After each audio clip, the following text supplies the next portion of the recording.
Hello प्यारे विद्यार्थियों, स्मा अकेडमी के यूट्यूब चैनल में आपका हार्दिक स्वागत है। आई होप कि आप सभी स्वस्थ होंगे, मस्त होंगे। आज हम बात कर रहे हैं कक्षा 9 की गणित वर्कबुक के आकलन पत्र 3 की। उससे पहले अपन यानी 30 तक कार्यपत्र को कंप्लीट कर चुके हैं और आकलन फर्स्ट और सेकंड भी कर चुके हैं। आज बात कर रहे हैं हम आकलन थर्ड की। अगर आप चैनल पर नए हैं और अभी तक आपने चैनल को सब्सक्राइब नहीं किया तो प्लीज़ चैनल को सब्सक्राइब जरूर करें, बेल आइकन को अवश्य दबाएं ताकि आने वाले वीडियो के नोटिफिकेशन आपको मिलते रहें। दो चर वाले रेखिक समीकरण, यूक्लिड की ज्यामिति का परिचय, रेखा और कोण। जैसे पहला प्रश्न दे रखा है, रेखिक समीकरण 3x माइनस 11y बराबर 10 के हल हैं। यानी कितने प्रकार से इसका हल किया जा सकता है। केवल एक हल है, दो है, कोई नहीं है, अनेक हल, यानी कई प्रकार से इसको हल कर सकते हैं अपन। यानी 3x माइनस 11y बराबर 10 लाना हो तो अपन कई तरीकों से इसको कर सकते हैं, तो इसका हो जाएगा अनेक हल है। फिर समीकरण x माइनस 2y बराबर 4 का हल क्या होगा।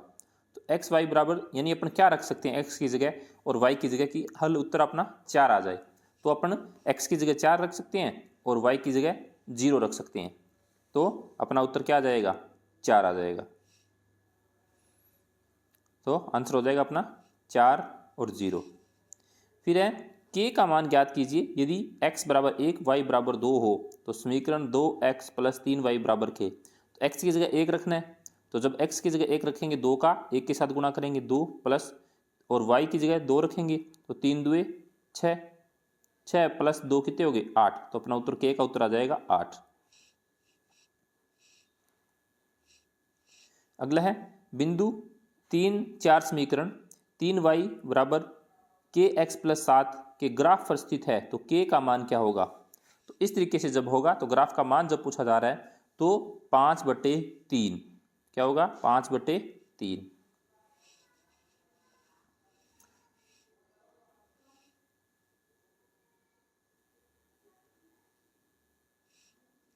अगला है रेखिक समीकरण x प्लस 2y बराबर 2 है तो y x को यहाँ काटता है, यानी क्या x y x को यहाँ काटता है, जिसका उत्तर क्या हो जाएगा, x के बराबर क्या रखेंगे 0 रखेंगे और y के बराबर 1 रख देंगे तो अपना उत्तर हो जाएगा। फिर है निम्नलिखित में से कौन सा कथन सत्य है। एक बिंदु से केवल एक ही रेखा गुजर सकती है, नहीं अनेक गुजर सकती है। ऐसी अनंत रेखाएं हैं जो दो अलग अलग बिंदुओं से होकर गुजरती है। एक समाप्त रेखा को दोनों तरफ अनिश्चित काल तक बढ़ाया जा सकता है, ये कथन क्या है, यहाँ पे सत्य है। फिर है वर्त के केंद्र से उसकी परिधि पर किसी बिंदु तक खींची गई रेखा क्या कहलाती है। यानी वर्त की परिधि से, परिधि कहाँ होती है, परिधि से खींची गई रेखा क्या कहलाती है, तो त्रिज्या कहलाती है। जैसे अपन वर्त में खींचते हैं इसे तो ये क्या कहलाती है, त्रिज्या, जिसको आर बोलते हैं।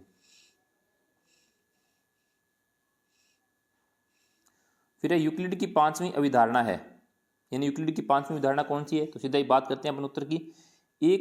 यदि एक सीधी रेखा दो सीधी रेखाओं पर गिरती है तो उन पर अंतःकोण बनाती है। इस स्थिति में जिस और दोनों अंतःकोणों का योग दो समकोण से कम होता है उस दोनों सीधी रेखाएं आगे बढ़ाने पर मिलती है, तो इसका उत्तर हो जाएगा।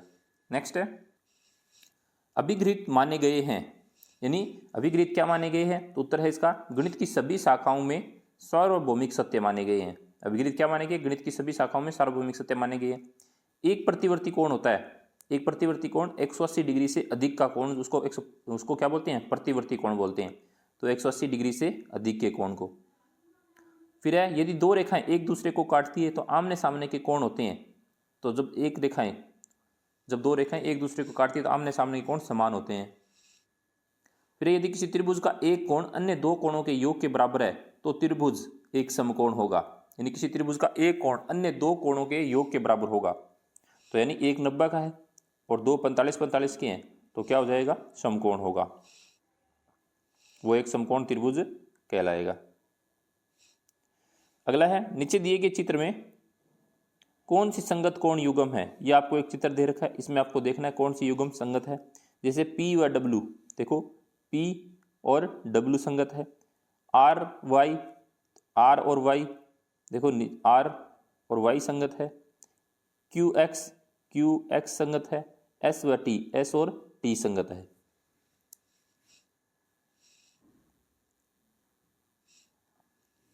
अगला है यदि AB बराबर किसके है, CD के बराबर है, EF CD तो अब कोण यहाँ पे दे रखा है, कोण GED 135 डिग्री का है, तो GED देखो GED ये 135 डिग्री का है, तो AGE कितने का होगा, AGE ये कितने का होगा पूछा गया है। तो क्या करेंगे अपन, AGE बराबर GED है, यानी इसके एकांतर कोण है, तो एकांतर कोण क्योंकि AB बराबर CD है तो इसलिए ये कौन सा कोण हो गया, एकांतर कोण हो गया।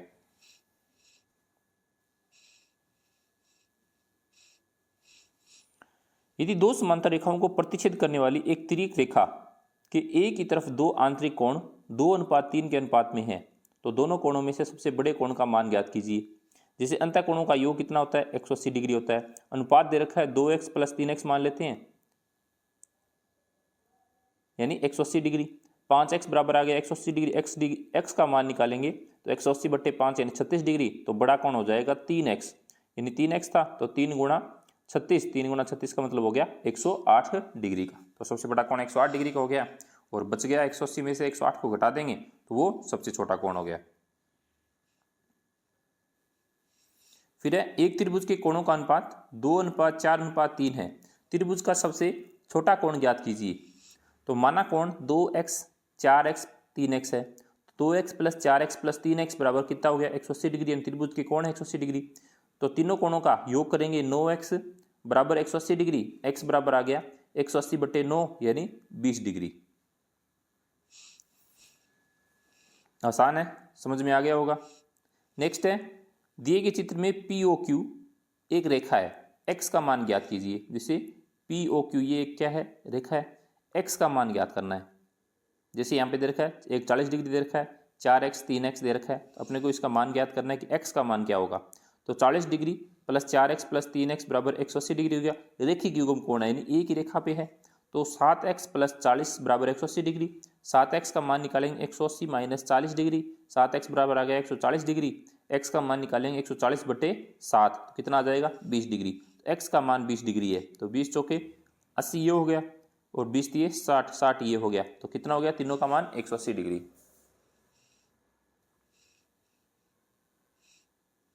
अगला है, दिए गए चित्र में यदि AB बराबर CD है, CD बराबर EP है, PQ बराबर RS है, तो Q कोण RQD 25 डिग्री है। कौन सा कोण, RQD ये कितने डिग्री का है, 25 डिग्री है। कोण CQP 60 डिग्री का है, CQP ये रहा, ये 60 डिग्री का है। हो तो QRS का मान ज्ञात कीजिए। कौन QRS का मान ज्ञात कीजिए। जैसे QRS ये मान ज्ञात करना है, ये तो कैसे ज्ञात करेंगे, कोण PQD बराबर 180 - 60 डिग्री, तो 120 डिग्री रेखिक युग्म कोण हो गया। और कोण RQD 25 डिग्री का है, तो क्या याद कैसे ज्ञात करेंगे, कोण RQP बराबर कोण PQB प्लस कोण RQD 120 + 25 यानी 145 डिग्री हो गया।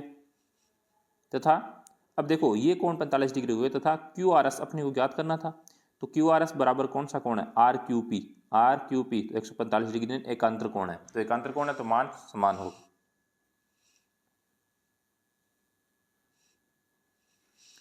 फिर दी गई आकृति में अज्ञात कोणों के मान ज्ञात कीजिए। जैसे Z बराबर 56 डिग्री दे रखा है, यानी शीर्षाभिमुख कोण है, इसलिए मतलब 56 डिग्री कोण हो गया। W बराबर Z बराबर 56 डिग्री यानी संगत कोण है, तो ये भी कितने का हो गया, x बराबर 180 - 56 डिग्री तो 124 डिग्री, ये रेखिक युग्म कोण है, इसलिए इसका मान आ जाएगा 56, 180 में से 56 घटा देंगे तो 124 डिग्री आ जाएगा। जैसे ये कोण बचा हुआ है यहाँ पे 124 डिग्री हो जाएगा, ये 124 हो जाएगा, और ये 56 है ही, और इधर ये 56 है, और ये 124 हो जाएगा x का मान। इस तरीके से निकालना है। फिर दिए गए चित्र में यदि OP बराबर RS, कोण OPQ बराबर 110 डिग्री है, और कोण QRS बराबर 130 डिग्री हो, तो PQR का मान ज्ञात कीजिए। यानी किसका मान ज्ञात करना है, PQR का मान ज्ञात करना है। तो कोण QRS बराबर कोण RTP बराबर 130 डिग्री यानी एकांतर कोण है। फिर है PTQ बराबर 180 - 130 डिग्री यानी 50 डिग्री, ये रेखिक युग्म कोण है, यानी एक रेखा पे है। फिर है कोण QPT बराबर 180 - 10 डिग्री 70 डिग्री, ये रेखिक युग्म कोण हो गया। अपने को PQR का मान ज्ञात करना है, तो PQR का मान हो जाएगा अपने यहाँ पे 60 डिग्री। देखो अब यहाँ पे आपको दिख रहा होगा, कोण QPT बराबर कोण PTQ है, प्लस कोण PQR बराबर 180 डिग्री है, यानी तीनों का मान कितना है 180 डिग्री है। तो दो मान अपने को दे रखे हैं, एक 70 का आ गया, एक 50 का आ गया, तो बराबर किसके बराबर रखना है, इसको 180 डिग्री के बराबर रखना है। तो अब 180 में से 120 को घटाएंगे तो अपना कोण पी क्यू आर का मान कितना आ जाएगा, 60 डिग्री। इस तरीके से आपको इसको आकलन पत्र 3 को कंप्लीट करना है। आई होप कि आपको अच्छे से समझ में आया होगा। Thank you.